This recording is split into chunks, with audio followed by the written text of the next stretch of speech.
This conference will now be recorded. Okay, good morning. So Parshat Mishpatim. Mishpatim are judgments, the laws. We have different categories of mitzvot. We have chukim, we have mishpatim, and we have edut. Edut is testimony, and we have those mitzvot which serve as testimony to certain events that took place. We have chukim, which are mitzvot that the reason for them has not been shared with us. Not that there isn't a reason, but the reason has not been shared with us. And we've discussed a number of times already that it's important that we're not serving ourselves, we're not serving our understanding, we're not saying to God, well, if it makes sense to me, then I'll do it. If it doesn't make sense to me, then I won't do it, because that is making God only as smart as you or I. And certainly in the case of myself, that is not the thing to do, right? So we don't want to be limited to our finite human understanding when it comes to that which is exploding throughout the entire universe, right? So that is the chukim, to show that we don't know and we're not bound to what we think we understand. And mishpatim comes from the root word shin pei tet, shafat, shofet, judgment. And these are laws that are logical laws of society, that we understand that these are the laws, and we have this parsha chock full of laws. But what just happened over here? We had this incredible narrative. We had the slavery in Egypt. We had the plagues. We had the exodus from Mitzrayim. Boker Tov Ruti and Mazal Tov Safta. Okay, Ruti became a Safta a few days ago. I mean, it was already a Safta, became a Safta again a few days ago. Mazel Tov. So we've been having this gripping narrative of the start of slavery.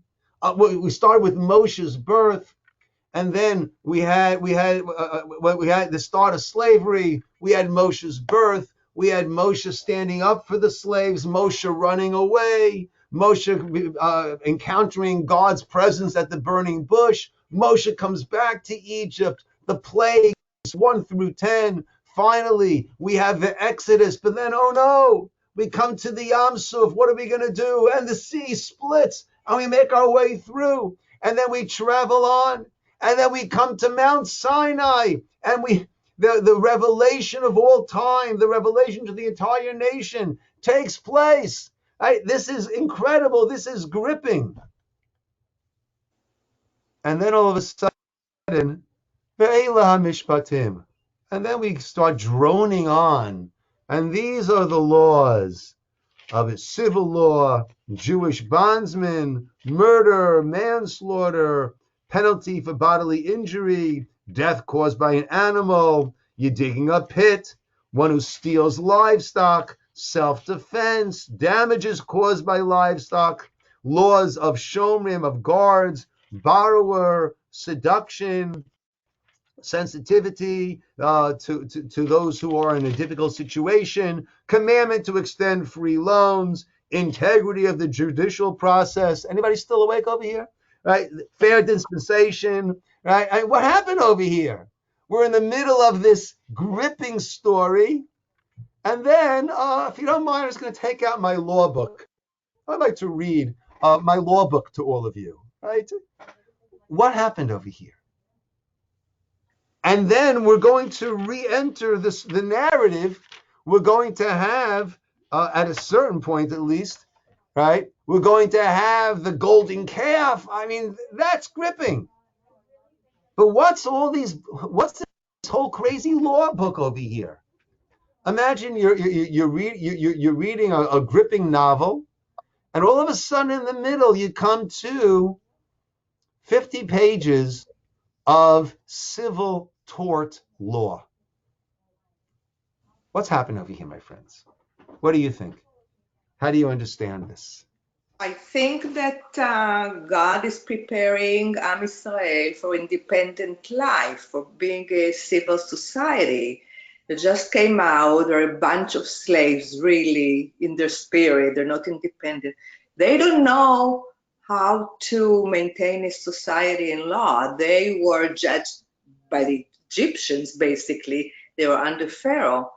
So I think he's already trying to make them prepared for the future, but start practicing in the desert. So that Nice. when they come to Israel, then they're basically ready. To set up such Yeah. a proper society. Yeah. Nice, Leah. Yes, Jenny, I think you were about to say something.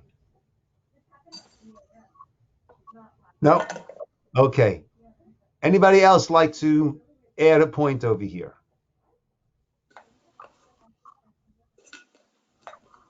So I think I like what Leah is saying, and let me add to that. And I think the fallacy, the very often the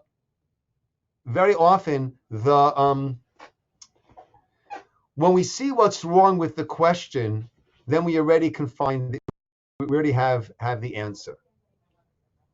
I said, you're reading a novel, and in the middle of this gripping story, all of a sudden you start to read a law book, right? Or if you're reading a law book, and all of a sudden you get to this novel in the middle, like, what's happening over here? Because you have to know, what sort of book am I reading? If I'm reading a novel, I don't expect law. If I'm reading a law book, I don't expect this whole romantic story in the middle over there. So what sort of book is the Torah? That's really the question over here. What sort of book is the Torah? It's certainly not a history book, because it contains that much more. It's certainly not a law book, because it contains that much more. So what sort of book is the Torah? Well, what does Torah mean? Torah means teachings. Torat Chaim, teachings, instructions of Chaim, instructions for life, life instructions. And therefore we need the history, we need to know where we're coming from, and all of the moral foundations that were laid down by the Avot and the Imahot, the patriarchs, the matriarchs, all that which we endured in Egypt. And therefore that translates into the way we live our life. How many times are we told, be careful with the ger, with the foreigner? You were once a foreigner. You know just how vulnerable you feel, just how unsure you feel when you are in a strange place. You know, I had a very interesting realization.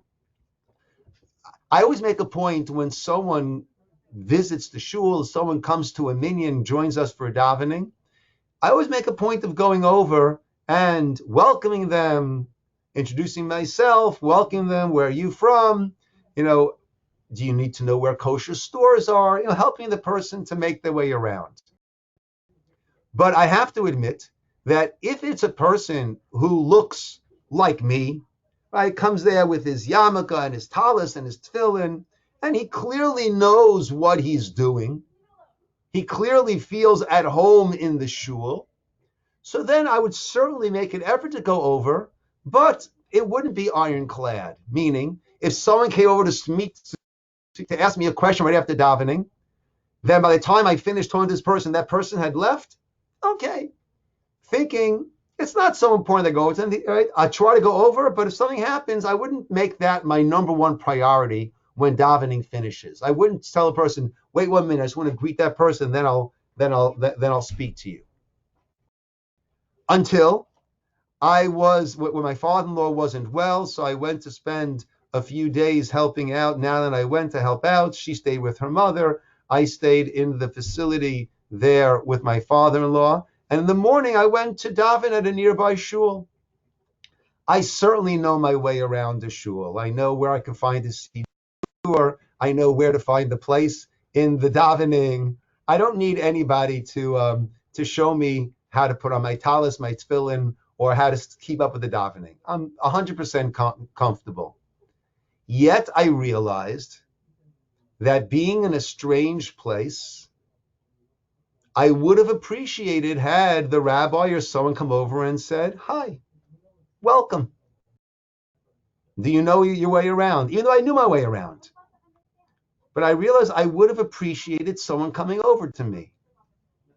And I realized that I had been wrong in the way I'd been acting until now. And now I make a point that that's my priority. If there's someone visiting, whether the person knows their way around the shul and the way around the siddur or doesn't, the person could be a chassid with payas down to here. It doesn't make a difference. I make it a priority to go over and welcome that person. Because when you are a stranger, you feel a little bit off kilt. You're just a little bit off. And when you're in strange surroundings, it's good to have someone there come over and greet you. So we're taught, over and over, the Torah says you were strangers. So we need to learn from our history. We need to learn from all these situations. And that needs to become who we are. So the Torah, what type of book is it? It's not a novel. It's not a history book. And it's not a law book. It is all of the above. It is all of the above because it is instructions for life. And when it comes to instructions for life, you need to know where we're coming from. We need to take those experiences and put it into our lives. We need to have the moral underpinnings, and we need to have the mundane civil laws, as Leah had said. Yes, Jenny.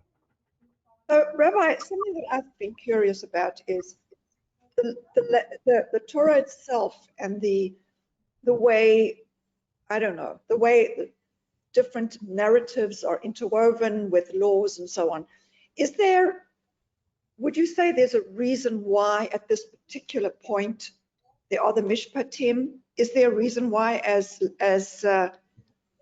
Leah was saying, because this was a time when the people needed to have laws, or is it a mysterious thing that one thing follows another and this is the order of events? I don't know. So you're asking a great question. And it is for us to see, well, why is this introduced over here? Why is this interjected over there? 100%, yes. And Leah gave us one approach, and I'll share another idea. Leah gave us an approach that we had been in a slave nation, and we were not making our own rules, our own laws, and we were living by the whims and the directives of others. And now that we are free, now we need to understand that we have to set up this proper society. And one of the 7 Noahide laws, the only positive to do of the 7 Noahide laws, the other 6 are the don'ts, the prohibitions. The only one to do law is Batei Din, to set up a proper court system and have a proper functioning society. And I'll add another idea soon, but first Cheryl wants to say something. Yes, Cheryl. Well, I think this is an appropriate time for the Jewish people because up until now, everything's been great miracles. And now they have to realize that that's not what life is all about. And now it's time to face reality of a mundane life. Okay, to land somewhat. Now, of course, in the end, we had miraculous going on for an additional 40 years, but that was not plan A. That only came about because of the spies and our listening to the destructive report of the Meraglim, right? But we are getting ready, and I would just add to that and say that we have to, and I think it's also an important part, which will go right, that we have to make sure that our mundane life is infused with meaning, with spirituality, with godliness. that it can't just be a mundane life. And I think that leads to what I wanted to say to Cheryl. I'm sorry, to Jenny, and a point that she made. We just had Mount Sinai, and we just had this incredible revelation, right? And we're not meant to, Rabbi Sachs Zatzal always would very often write how Judaism is particular and it is universal. Meaning, it's particular to the Jewish people. We have our pathway, but God has that particularism, but also this universal aspect. He's God of the universe, certainly God of every single human being. So we need to be living the way that we need to be living, and then we need to let the world know. But the way that we do that is not by going and preaching these different values, but the way that we spread godliness in the world is not by preaching it, but by living it. Not by preaching, but by living it. And making sure in our mundane matters that we are living, acting in a manner that brings tremendous honor to God and shows, demonstrates, and thereby teaches those values. There's a very interesting article written by a Rabbi Mark Angel about religious thieves, meaning, tragically, it happens that we'll see in the newspaper, we'll see a person who was running a business in a very, very corrupt manner and stealing from thousands, and you see a picture of that person, and that person dresses like a very, very, very observant Jew. Right? And it's interesting because we will say, is this person religious? Is this person observant? So what do? We look at, are they Sabbath observant? Esther, I think you have to mute. We're getting a lot of bounce back from you. Sorry. Right? So, right, very often we'll look at, are they Sabbath observant? Now, Shabbos is incredibly important. But if a person is Sabbath observant and is stealing from other people, does that make that person observant? No. And the person is leading a life of incredible integrity and incredible chesed for others, but is not Sabbath observant. So the whole system that we have of, this person's observant, this person's religious, this person's not religious, it's skewed, right? A person who is observant is a person who is observant, and there's a totality to that, and there needs to be a totality to that. And I think we're jumping in right now with the Mishpatim to make sure that we come down from that high of Mount Sinai. We don't live our time on a mountain going, ooh, and meditating and entering spiritual realms. We get involved in this world. We live in this world. And we have to live in this world in a way that we take the mundane, l'kadesh, to sanctify, means taking something that is mundane and kiddush. We sanctify it, we lift it up, we transform it. But that's by living in this world and living the values. And that's how we get changed, and that's how the world changes. We discussed, I know, in one of the classes, Asher Kiddishanu b'mitzvotav. We say that with every blessing that's made before a mitzvah, we don't just say, blessed God who commanded us. We say, who sanctified us with the mitzvot. Kedusha means that we have what's called Kedushat Haguf, that even our body becomes sanctified. The mitzvot transform us, And when we are living and acting in such a manner, then it has this transformative quality for the entire world. So therefore, we had to come off that mountain and roll up our sleeves and not spout and not preach, but live, do it. Do as I do, not as I say. We need to walk the walk, not talk the talk. We need to actually make that who we are in our day-to-day dealings. And I think, Jenny, that does deal with why right now, after Mount Sinai, let's put it into play. Put it into play. Live it. And we begin the Mishpatim on page 416. And of all the laws to begin with, who do we start with? When you will acquire an Eved Ivri, a Jewish bondsman. How does a Jewish person become an Eved? Become a bondsman, become a servant, become a slave. How does he become a slave? So there are one of two ways that it happens. A person can sell themselves into slavery. Why would a person do that? So in a sense, it's somewhat like communism, meaning I don't want to have to deal with the bills, with the mortgage. I don't want to have to deal with that. Tell me what to do. I'll do it and take care of me. And that's it. A person can decide to sell themselves into slavery, or a person can be sold by the Beit Din. When is a person sold by the Beit Din? That is a situation the person stole and they do not have the means to pay back. They got caught.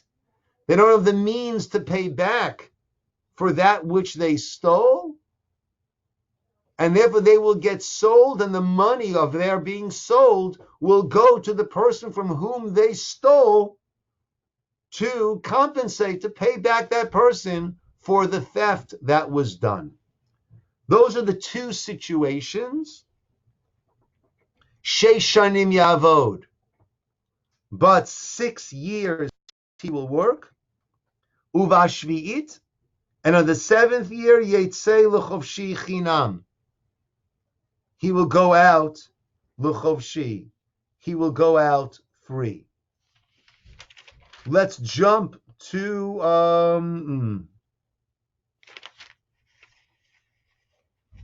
let's say verse 3. Im begapo yavo begapo yetzei. If he came in single, alone, he goes out alone. Im ba'al ishahu, if he was married, v'yatsa ishto imo, his wife will go out with him. What does that mean? The sages jump over here. The wife will go out with him? Who sold her into slavery? And they explain, no, she was not sold into slavery. He was sold into slavery, either by himself or by the Beit Din. So what do we mean the wife will go out with him? Oh, while he is in slavery, his owner, his master, needs to support his wife and children because they have lost their breadwinner. They have lost their means of support. So while he is enslaved, they are supported by his owner. Now, once he goes out, they too go out, meaning at that point, they are no longer going to be supported by the owner. He's free. Now it's his responsibility to take care of his family. So what we have over here is what I call, what I consider an excellent example of the Torah being revolutionary at the time that it was given, and at the same time adjusting to the world as it will change. And all of that is built into the Torah. And there are a number of examples. This is a prime example. Soon we'll have time to get to another example also from the Parsha. In other words, slavery. What was slavery in Egypt? You're a slave, your kids are a slave. You're always a slave, right? You don't go out free. How are you treated? Treated as a slave. We have a whole host of laws. The one that we just saw is that when the person is enslaved, first of all, it's 6 years. The 7th year, he goes out free. And while he is in this state of enslavement, so the owner is supporting his wife and children. The owner is not allowed to give him stupid busy work. If it needs to be done, he could have him do it. But you can't just keep him busy. If it doesn't need to be done, the owner is not allowed to give him just keep him busy work. Furthermore, he needs to be treated. The pasuk says, "Ki tov lo imach." It's good for him with you. He might come along and say, right, I want to stay. Ki tov lo imach. We learned out that you had to treat him the same way you treat yourself. If you're buying yourself a $1,500 mattress, he can't be sleeping on foam. He can't be sleeping on straw. He has to get the same mattress.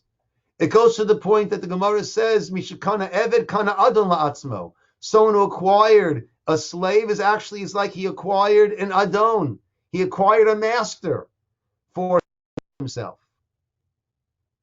Not only that, once he is released, we hear so much about the rate of recidivism, right? Which is when a person leaves prison, then they have no means of properly supporting themselves. They know a life of crime. And very often, tragically, they are trained even better in their crime during the time that they are in prison. With us, the person who stole in that case, or the person who wants to sell himself and not take responsibility, is living with the family and learning about responsibility, learning about honest living. It truly is, our prisons are meant to be called, what are they called?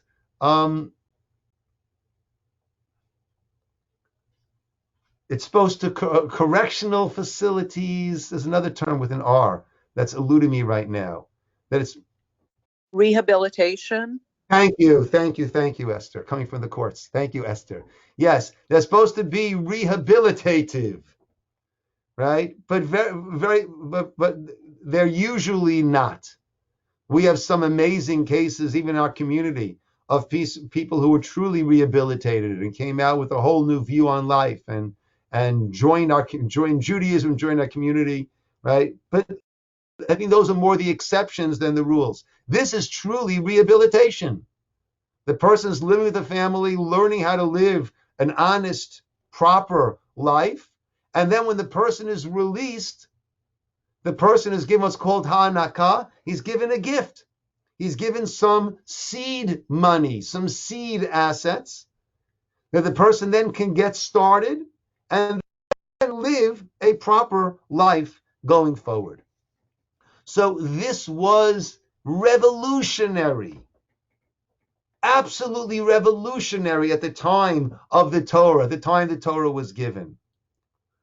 And nowadays, where society has moved beyond that, there's still many lessons we can learn from it, but we don't have slavery now.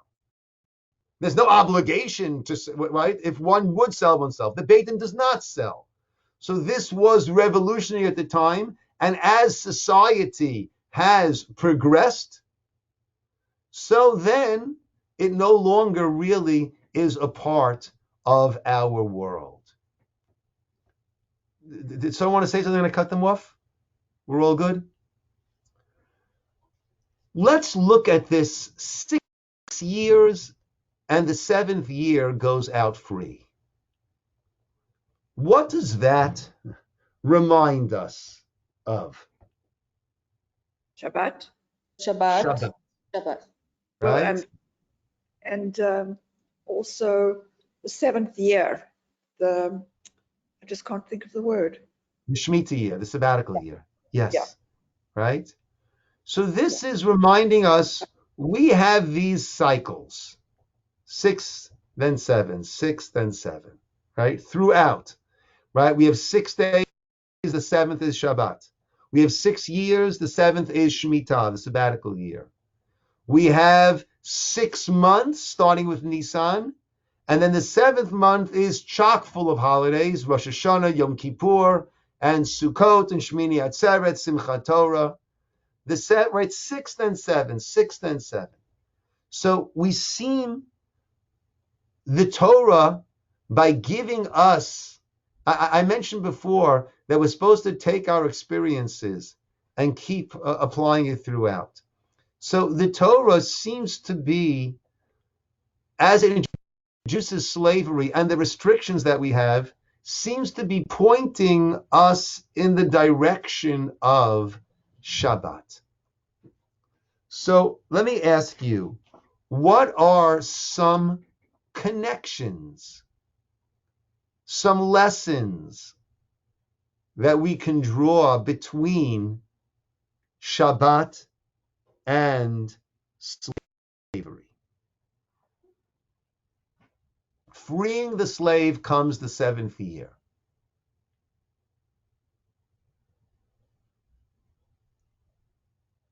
So we work for the 7 years or the 6 years, and then on the 7th year we rest, right? On the Shabbat.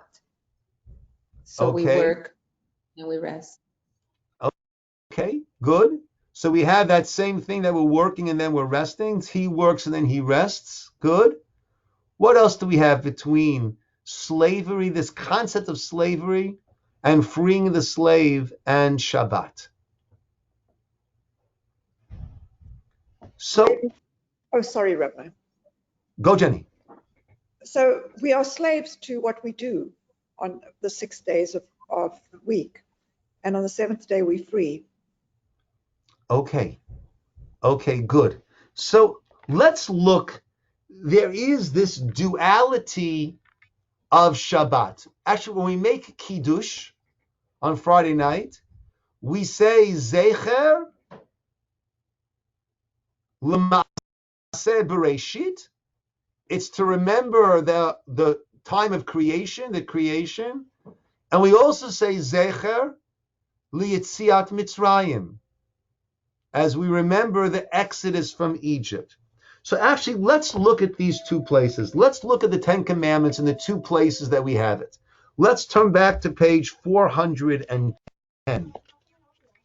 Those who have the stone Chumash, otherwise Perek Chaf, Pasuk Chet, chapter 20, verse 8.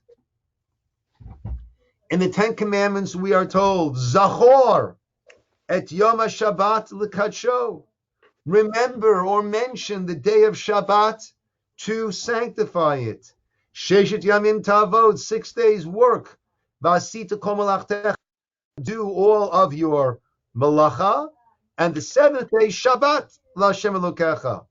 Don't do malacha. You, your son, your daughter, your servant, your maidservant, your animals, the gercha, the foreigners who are living by your gates, because 6 days God made the heavens and the earth, the sea, and all that which is within it, and he rested on the 7th day. Therefore, God blessed the day of Shabbat and made it holy, sanctified it. So this is talking all about creation. If you turn to page, keep the place over here, if you have a bookmark of some sort, and turn to page 968. 968 is already in Devarim, Deuteronomy, where Moshe is recounting what happened. And in Moshe's recounting, 968, And for those who have their own chumashim, not stone, it is Devarim, Perek Hey, chapter 5, Pasuk Yud Bet, verse 12.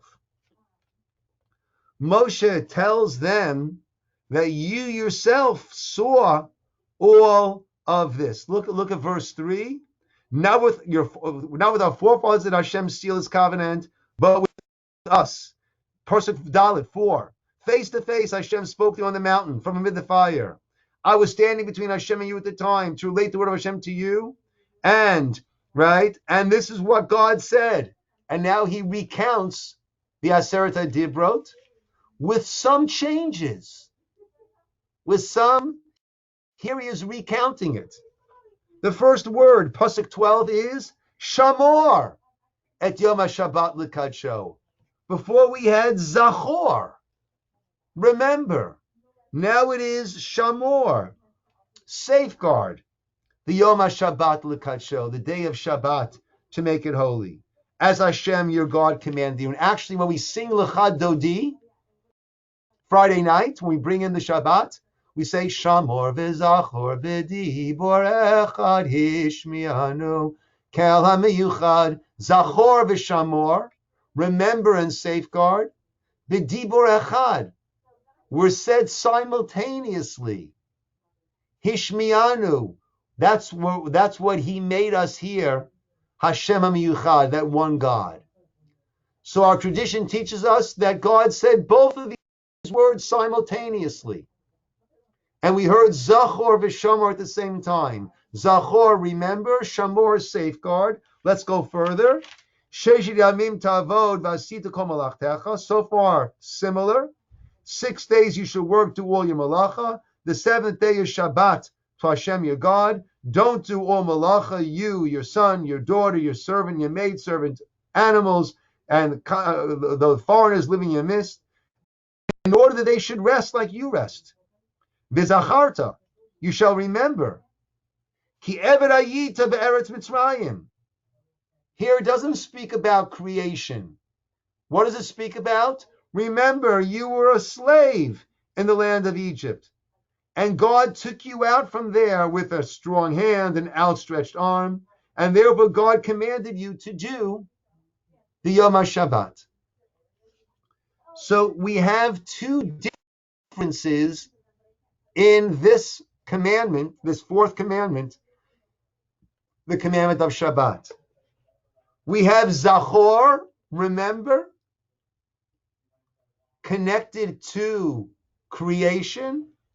We have Shamor, safeguard, connected to the exodus from Egypt. Zachor is the positive mitzvot of Shabbat. What are the positive mitzvot of Shabbat? Mention Shabbat, remember it. How do we do that? We mention it as it comes in, we mention it as it goes out. Someone important comes in, we welcome them as they come in. Someone important goes out, we escort them as they go out. We welcome Shabbat as it comes in, we say our Kiddush. We escort Shabbat as it goes out, we say the Havdalah. Those are the positive mitzvot of Shabbat. And that's connected somehow to creation. And then we have the don'ts. Shamor, safeguard. That's the 39 malachot, the 39 general principles of creative activity that went into the Mishkan, which is building a place for God in this world. On Shabbat, we build a place in time for God in this world. And we shamor, we abstain from doing those. We refrain from doing those activities. And that is connected to the exodus from Egypt. So we have these two aspects of Shabbat. On one hand, God, Shabbat, as we always say, we saw before by Mishpatim, it's not what we believe, it's what we do. How does a Jew do their belief in God as a creator? We sanctify this Shabbat. We herald its arrival. We herald its It's departure. God rested on the seventh day. What does that mean? God does not need to rest. When we say, so therefore Shabbos is our day of rest. What type of day of rest is it? You telling me I can't put on a light switch? That's not a lack of rest. But I have to walk a mile from my house to shul. I can't drive. You call that a day of rest? A rabbi tells a funny story that he was at a hotel and he's trudging up to the 14th floor using the steps on Shabbat. As he's walking up, trudging up the steps and he's sweating, who uses the steps in a hotel? Not the guests. Mostly it's the hotel workers who are using the steps for different things. So as he's sweating, trudging up, he got 12 floors up. He passes a bunch of workers. They give him a questioning look. Like, what are you doing here? Why aren't you taking the elevator? And he explains, oh, it's my day of rest. Right? It's my day of rest. It's not a day of rest. It's not that we don't do avodah. Avodah is strenuous work. We don't do melacha. Melacha is creative activity. Melacha is my changing, affecting, using my knowledge, my ability, my technology to alter the world as it is. That we don't do on Shabbat. Hitting a light switch or, hey, Siri, turn on the light. That is an incredible demonstration of my using my knowledge, my technology, my prowess to alter this world. Walking a mile to shul, I'm not changing anything. That's not malacha. On Shabbos, God stopped changing, altering, creating this world. So on Shabbat, we stop changing, altering, creating in the world. That is our recognition that God is the creator, the master of everything. How come when it comes to not doing malacha, why do we mention Egypt? So I understand that Shabbat is zecher l'maaseh bereshit.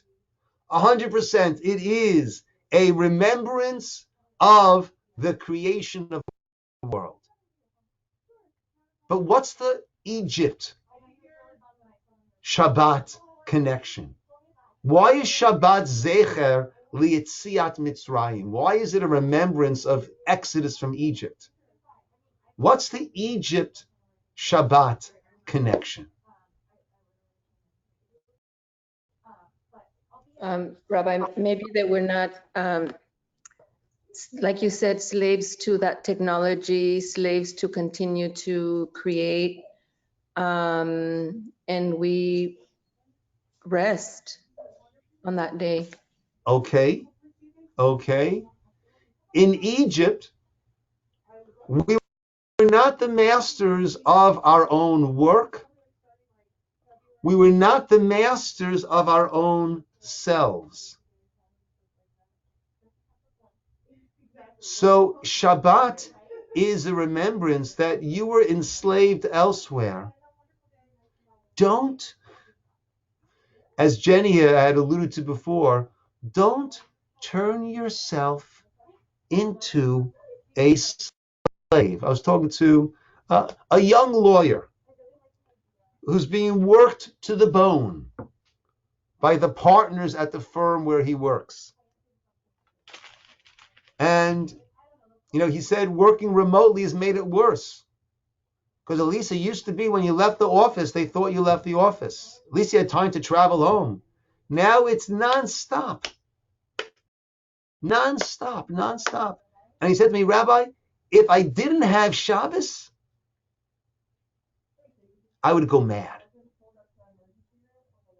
At least they know that comes sundown Friday until stars out Saturday, they know they don't expect me to, they know I'm not picking up email. I'm not reading anything. I'm not picking up any messages. They know I'm off the grid. But he said, I don't know how the guys, the non-Jewish guys, non-observant guys, I don't know how they maintain their sanity, because it's nonstop what they are asking of us to do.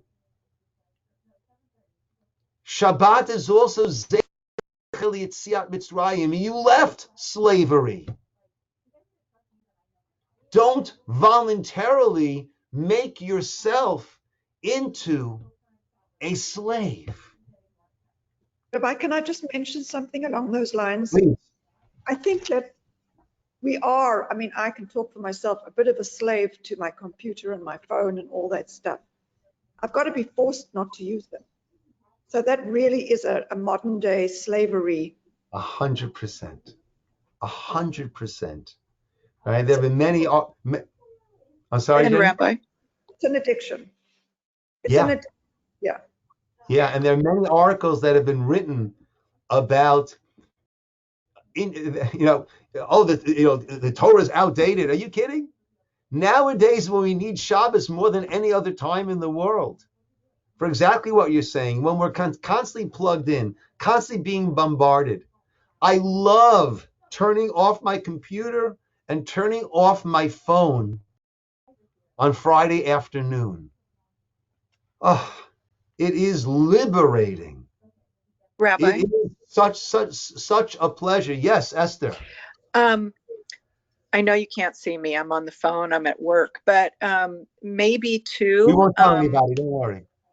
Maybe too, the theme of slavery and Shabbat is being liberated from slavery. Slavery was also a liberation from a different master to the master of the universe.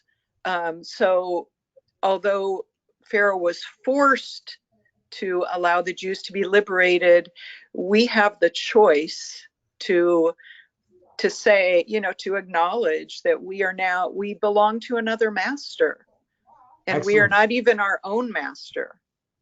Excellent point, Esther. And that aligns with the idea. We left Egypt, right? And what's the first thing we sink our teeth into?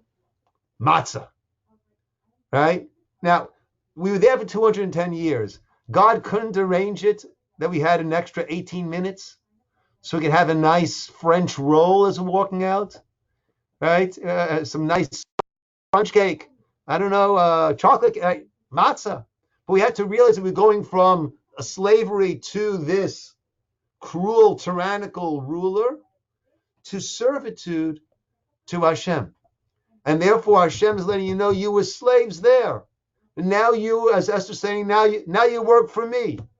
And I'm telling you, don't work on the seventh day. You're off on that day. Vayikadesheyu, and I will sanctify that day. And that's why we receive the man, a double portion of man on Friday to take us through the Shabbat. And that's why in every Shabbat meal we have our 2 loaves of bread to remind us of the double portion of man.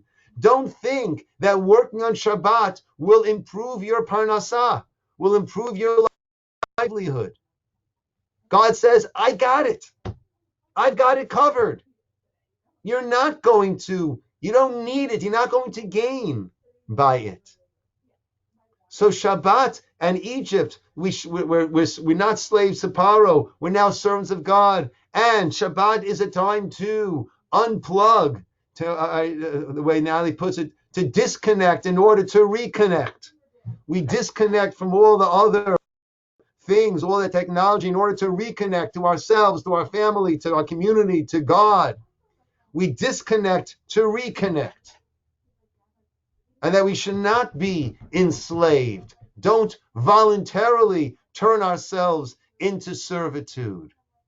Shabbat is incredibly liberating. I mentioned before, when I have to ask again, but of my previous conversion group, so when they were all nearing the end, I asked them, what have you found to be the hardest of the things to take on? And I was expecting them to say Shabbos. No one said Shabbos was the hardest thing. And when I asked them about that, they said, are you kidding? Shabbos is a pleasure. It forces us, as many of you said, it forces us to slow down, to spend time with those dear to us, to turn off the darn computer and the television and the cell phone and all that's going on, all that just keeps pinging us. They play with our brain, right? When you hear that ping, that's why I've muted everything. You hear that ping, oh, I'm missing the most important thing in the world. I'm talking to my child, my son on the phone. I have to stop to see what is that? They all spoke about Shabbos being the best thing in the world for them, liberating. Okay, let's double back now to Mishpatim. So when it comes to slavery, we're told 6 years, the 7th year let him free. That is meant to make us think of Shabbos. And as we just said, Shabbos has this duality of creation, remembering creation, and remembering the Exodus from Egypt. Creation means there's a God who created the world. As we say in the first bracha, the first blessing of the Amidah, the Konei Hakol. He owns everything. Therefore, I'm a slave owner. I've got a sweet deal. This guy's working for me. Anything I need done, this person does for me. I've got a sweet deal. I might start to think, I own this guy. He's mine. I own this person. I should let this person go free. We can start to think like Paro. I should let this nation go out free. I should let this person go out free. Remember Shabbat. God is the creator. He's the creator of you. He's the creator of that person. You don't own that person. You do not create that person. You do not own that person. Let that person go. Comes the 7th year, you let that person go. You send them out free. And also, to remember Yitziat Mitzrayim, to remember the Exodus from Egypt. Right? So first of all, don't be a slave yourself. On one level, don't turn yourself into a slave. It's a strong message to that person who's now being emancipated, who's being freed. 6 years, 7th year, 6 days, 7th day. This reminds me of Shabbat. Shabbat is to remember the Exodus from Egypt. Don't turn yourself into a slave. Don't sell yourself into slavery if that's what you did. Don't steal and be forced into slavery if you can't pay it back, if that's what you did. Don't be a slave on that macro level. And on the micro level, don't make yourself a slave to your work, right? The famous quote, no one ever said on their deathbed, I should have put in more time at the office. No one ever says that. So therefore, as this person is being freed, both the person who's being freed and the master who's freeing him, remember Yitziat Mitzrayim. Don't enslave others. Don't sell yourself as a slave. Don't become a slave. And in our day-to-day life, in this world where we don't have slavery, even though tragically there is a tremendous degree of slavery in the world today. Remember when I was part, it ended up getting suspended because of COVID, but I was part of this Irvine 2020 task force, where they had a rabbi, they had a priest, they had someone from UCI, they had someone from a Hogue, they had someone from the business. They were supposed to all be getting together and hearing different situations and seeing how to set the direction for Irvine, like in the next 10-year plan. And it got suspended again because of COVID. But one of the things we had someone who came, and we had from the Irvine Police Department also, we had someone who spoke about the trafficking that goes on in Orange County, the trafficking of mostly young girls and also some young boys. And where trafficking takes place, they explained, is where you've got wealth, you've got sports stadiums, you've got easy transportation in and out. That's where you have this exploitation. And don't think slavery is something of the past. Slavery is something that goes on right now. Terrible, with young kids who are being exploited. And it truly is slavery.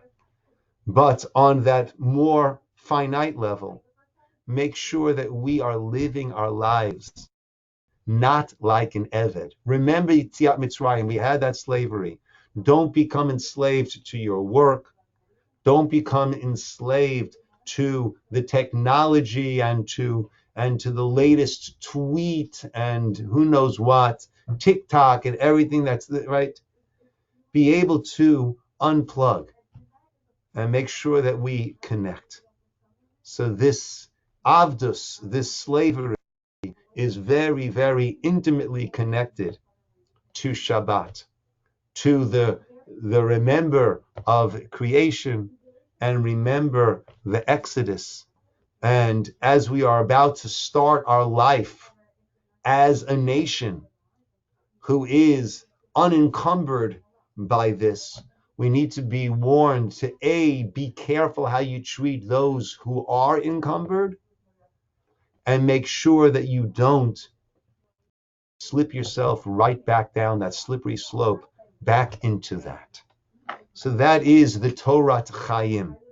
The Torah, we left the mountain, we came down from the mountain. Now we need to get involved in the nitty gritty, but do it, live it. And that way we demonstrate it. We don't preach it, but we show by example. And we take that which is the mundane, the day-to-day, and by living within these parameters, with these mitzvot, we take that which is regular and we elevate it, we bring it up. Okay, my friends, we will call it over here. Yesher koach, everybody. Good having you on board. Good seeing everybody.